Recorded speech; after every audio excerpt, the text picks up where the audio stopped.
स्वागत है आप सभी का tech study ITI YouTube channel पर। आईटीआई कैंडिडेट्स के लिए एक बहुत बड़ी अपडेट यहां पे आ चुकी है। Railway recruitment cell central railway की तरफ से आप सभी के लिए 2023-24 के लिए यहां पे एक नई अप्रेंटिसशिप जारी की जा चुकी है। 2400 से ज़्यादा पोस्ट पे अप्रेंटिसशिप ये जारी की गई है। तो अगर आप लोग यहाँ एलिजिबल होते हैं तो आपको भी ये फॉर्म ज़रूर भरना चाहिए। और आप सभी को पता है रेलवे अप्रेंटिसशिप करने के 3 बड़े फ़ायदे। एंड अगर आपको नहीं पता तो वीडियो अंतिम तक देखिएगा, हम इसकी भी चर्चा यहाँ पे करने वाले हैं। तो जो भी कैंडिडेट आईटीआई पास में रेलवे अप्रेंटिस करना उनका एक सपना है, तो इसमें आप लोग अपना फॉर्म फिलअप कर सकते हैं। फॉर्म अप्लाई करने का वीडियो भी आपको चैनल पर मिल जाएगा। तो प्लीज़ चैनल पर नए हैं तो सब्सक्राइब करके बेल आइकन को दबा लीजिएगा, साथ में वीडियो को लाइक व शेयर। एंड ऐसी सभी अपडेट व इन्फॉर्मेशन के लिए tech study ITI Telegram channel का लिंक डिस्क्रिप्शन में है, आप सर्च करके जुड़ सकते हैं। तो आइए देखते हैं, ऑफिशियल वेबसाइट पे ही नोटिफिकेशन दिया है, तो इसलिए हम इसका लिंक भी आपको वीडियो के डिस्क्रिप्शन में दे देंगे। आप चाहें तो डायरेक्ट यहाँ से क्लिक करके उसे डाउनलोड भी कर सकते हैं। आप देख सकते हैं online application for engagement of apprentice under apprenticeship act 1961 for the year 2023-24। इस पर क्लिक करके आप नोटिफिकेशन डाउनलोड कर सकते हैं। अप्लाई करने का लिंक भी यहीं पे एक्टिवेट होगा, जो कि अभी एक्टिवेट नहीं है, आपको जल्दी एक्टिवेट होता देखने को मिल जाएगा। तो ये यहाँ पे ऑफिशियल नोटिफिकेशन है आपका। इसमें आप देख सकते हैं ऑनलाइन एप्लीकेशन आपके 29/8 यानी 29 अगस्त 2023 को 11 बजे से शुरू हो जाएंगे। और जो फॉर्म भरने की लास्ट डेट रहेगी वो रहेगी 28 सितंबर। पूरे 1 महीने का आपको फॉर्म भरने का यहाँ पे टाइम मिलेगा, 30 दिन का। और इसमें टोटल जो वैकेंसी वो है 2409 पोस्ट पे। टोटल 2409 पोस्ट पे वैकेंसी यहाँ पे जो है निकाली गई है। फॉर्म सिर्फ और सिर्फ ऑनलाइन मोड में भरे जाएंगे। एंड आपका जो डॉक्यूमेंट वेरिफिकेशन होगा, आप जिस डिपार्टमेंट, डिवीज़न या यूनिट में सेलेक्ट होंगे वहाँ पे आपका कराया जाएगा। वहाँ से आपकी लिस्ट जारी होगी या मेल आएगा, वहाँ आपको जाना होगा।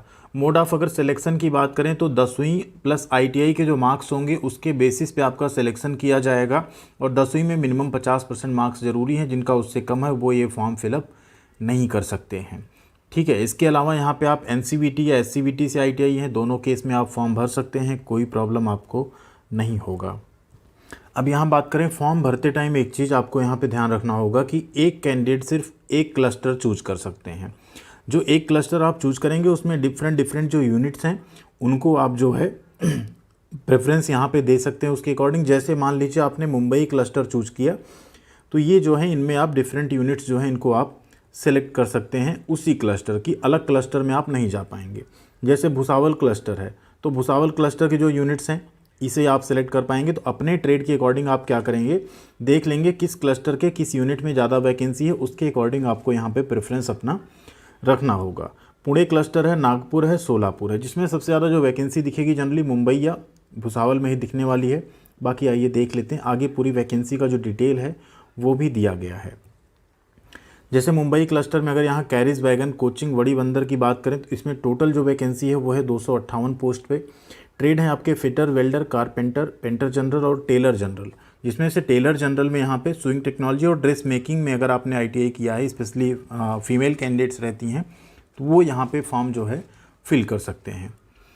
अब अगर बात करें कल्याण डीजल सेट का तो यहाँ पे इलेक्ट्रीशियन, मशीनिस्ट, वेल्डर, पासा जिसे हम कोपा ट्रेड कहते हैं। इसके अलावा आप देखेंगे मैकेनिक डीजल की वैकेंसी है, टोटल 50 पोस्ट है।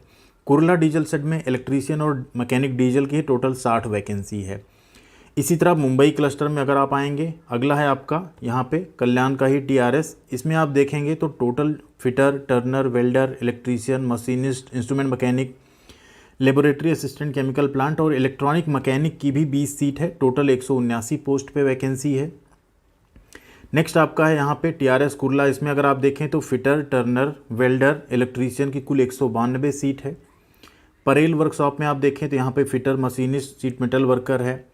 वेल्डर गैस एंड इलेक्ट्रिक है, electrician, carpenter, mechanic machine tool maintenance, COPA, mechanic motor vehicle, mechanic diesel और पेंटर की टोटल 303 सीट है। तो इस हिसाब से आप यहाँ ध्यान दीजिएगा कि मुंबई क्लस्टर में सबसे ज़्यादा वैकेंसी जैसा हमने आपको कहा आपको देखने को मिलेगी।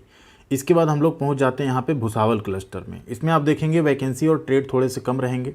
फिटर, वेल्डर और मशीनिस्ट की 192 सीट है कैरिज एंड वैगन डिपो में, CW जिसे बोलते हैं। भुसावल क्लस्टर में इलेक्ट्रिक लोको सेट में टोटल 80 पोस्ट पे वैकेंसी यहाँ पे फिटर, इलेक्ट्रीशियन और वेल्डर की। इलेक्ट्रिक लोकोमोटिव वर्कशॉप में भी इलेक्ट्रीशियन, फिटर, वेल्डर और कोपा की 118 सीट है। मनमैड वर्कशॉप में अगर आप देखेंगे तो 51 सीट है। TMW नासिक रोड में 47 है। फिर पुणे क्लस्टर में और थोड़ी कम वैकेंसी आपकी रहेगी। बट आप लोग देख लीजिएगा, आपको जो सूटेबल रहे उसके अकॉर्डिंग आप लोग यहाँ पे अप्लाई कीजिएगा अपना ट्रेड, वैकेंसी एंड आपके लिए जो सूटेबल लोकेशन हो उसे देख के आप लोगों को फॉर्म भरना है। इस चीज़ का आप लोग ध्यान रखिएगा। नागपुर क्लस्टर में भी आप देखेंगे, अब जैसे जो नागपुर क्लस्टर चूज करेगा वो अगर आप electrician, electronic mechanic, fitter, welder इन सब ट्रेड से हैं, ठीक है, तभी आप भर सकते हैं फॉर्म, क्योंकि नागपुर क्लस्टर में सिर्फ यही 4 ट्रेड हैं। इसी तरह सोलापुर क्लस्टर भी देखेंगे, इसमें भी थोड़े से कम ट्रेड आपके दिख सकते हैं आपको। तो पूरा नोटिफिकेशन आप लोग एक बार थोरोली ज़रूर अच्छे से रीड कर लीजिएगा। अगर नोटिफिकेशन आप लिंक से डाउनलोड कर लेते हैं ठीक है, नहीं तो tech study ITI Telegram channel पे जुड़िएगा, वहाँ पे हम PDF आप सभी के साथ शेयर कर देते हैं सभी चीज़ का, उसको आप वहाँ से डाउनलोड करके चेकआउट कर सकते हैं। एज लिमिट की बात करें तो 15 साल से लेकर 24 साल तक के कैंडिडेट, यानी 29 अगस्त 2023 को अगर आप 15 साल से 24 साल तक के हैं तो आप फॉर्म को फिल कर सकते हैं, ठीक है। तो 29 अगस्त जो स्टार्टिंग डेट है उसी को यहाँ पे कट ऑफ डेट रखा गया है, इस चीज़ का आपको ध्यान रखना है। अब सबसे इंपॉर्टेंट बात आती है जिन कैंडिडेट्स के अभी रिजल्ट आए हैं, क्या वो फॉर्म अप्लाई कर सकते हैं कि नहीं, उसके बारे में भी आगे हम यहाँ पे बात करने वाले हैं। एज में छूट की अगर बात करें तो SC ST कैंडिडेट को 5 साल की और OBC कैंडिडेट को 3 साल की एज में छूट मिल जाती है, तो वो चीज़ आपको ज़रूर मिलेगी यहाँ पे अगर आप उस कैटेगरी से बिलोंग करते हैं उस केस में। एक्स सर्विसमैन को एक्स्ट्रा छूट रहती है, उनका अलग से आरक्षण भी रहता है, अगर आपके पास वो सर्टिफिकेट है तो आप वो भी दे सकते हैं। पेमेंट 100 रुपये यहाँ पे लगने वाला है OBC और जनरल कैटेगरी का, बाकी जो कैटेगरीज़ हैं उनका यहाँ पे आई थिंक पेमेंट नहीं रहेगा। यहाँ आप देख सकते हैं जो SC ST PWD और वीमेन कैंडिडेट हैं उनकी कोई फीस यहाँ पे नहीं लगेगी।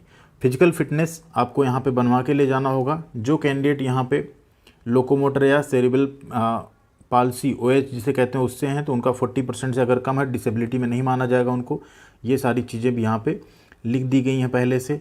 कौन से ट्रेड में क्या डिसेबिलिटी चलेगी उसको भी यहाँ पे मेंशन किया गया है, तो वो भी आप लोग देख लीजिएगा अगर आप PWD कैंडिडेट हैं उस केस में।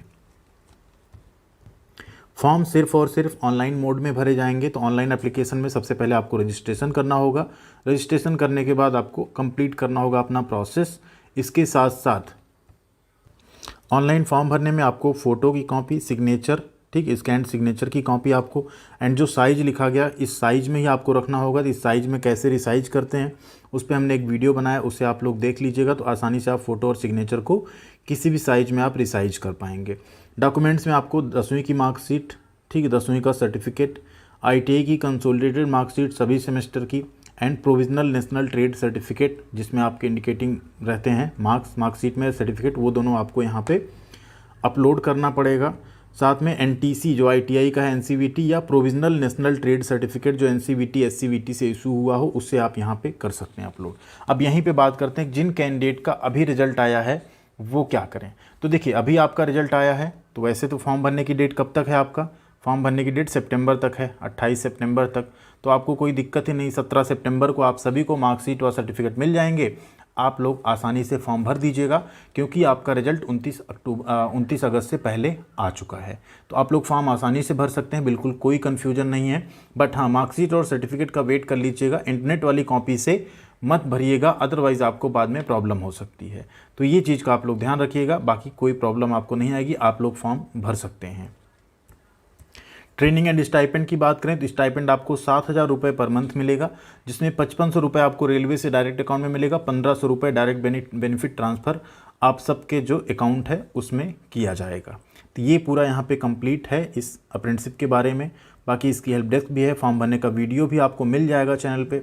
अगर आपके पास कैटेगरी सर्टिफिकेट्स वगैरह नहीं है तो यहाँ पे पूरा दिया हुआ है, मेडिकल सर्टिफिकेट का, प्रोफार्मा, कैटेगरी सर्टिफिकेट का, इन सब को देख लीजिएगा। जो भी आप बनवाना चाहें उसी फॉर्मेट में आप जाके सेंट्रल गवर्नमेंट वाला जो फॉर्मेट है उसमें बनवा लीजिएगा, अदरवाइज़ आपका फॉर्म जो है रिजेक्ट हो सकता है, DV में आपको प्रॉब्लम हो सकती है।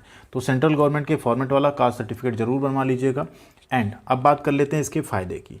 रेलवे अप्रेंटिसशिप से आपको 3 बड़ा फ़ायदा मिलता है। सबसे पहले आपको 20% लेवल 1 की जो जॉब होती है, जिसको ग्रुप D कहते थे, अब ग्रुप C हो गया, उसमें आपका रिजर्वेशन कोटा रहता है।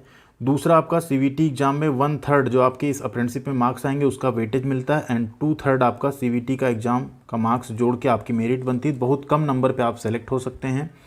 और तीसरा बेनिफिट जो रनिंग वगैरह होती है वेट लेके एंड ऐसे वो PET जिसे कहते हैं फिजिकल एफिशिएंसी टेस्ट, इसमें आपको छूट मिल जाती है।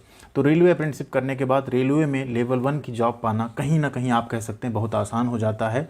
तो ये चीज़ आप कंसीडर करके रेलवे अप्रेंटिसशिप करना सोच सकते हैं। थैंक यू वेरी मच, ख्याल रखिएगा अपना। मिलते हैं अगली अपडेट के साथ अगले वीडियो में। कोई भी डाउट या क्वेश्चन हो तो कमेंट करके ज़रूर पूछिएगा। Thank you.